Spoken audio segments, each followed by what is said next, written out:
Shorthand English Senior February 2009 10 seconds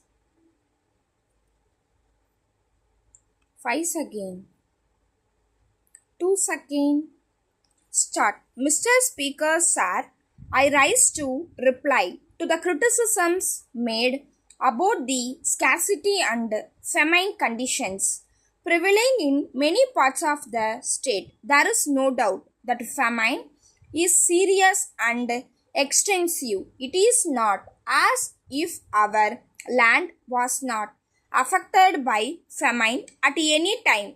I hear the other day one honorable member saying that even in the days of Rama there was famine. So famine is not a new feature, but the new feature now is that it is extensive as well as continuous and acute, and we will have to find out the cases for it. The Second World War upset the whole food position in the country, and famine conditions have become acute as well as continuous thereafter.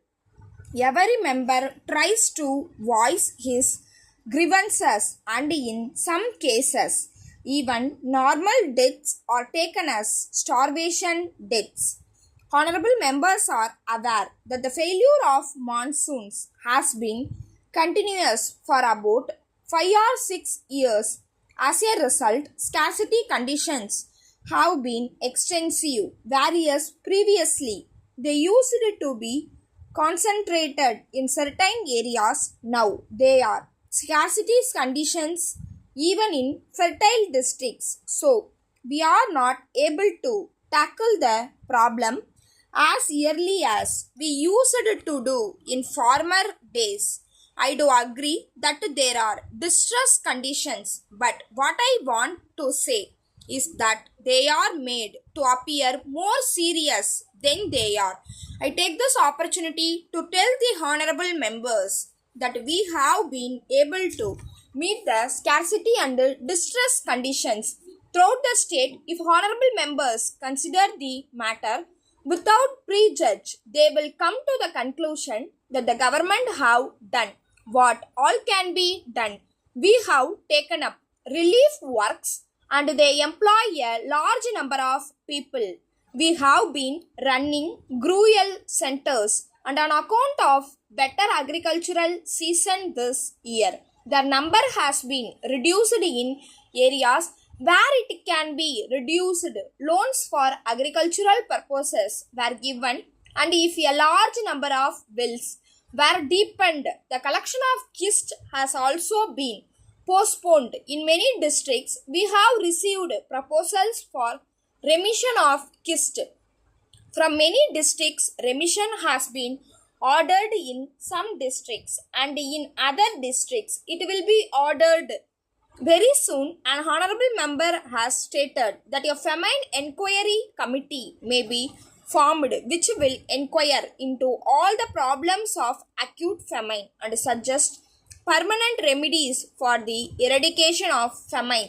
I may tell the honorable members that the government of India have already constituted a similar committee. That the committee has toured scarcity and famine areas, and I think it has submitted its report to the center and it is under their active consideration. We may know something about the results sometime later. Then my friend referred to the milling of rice.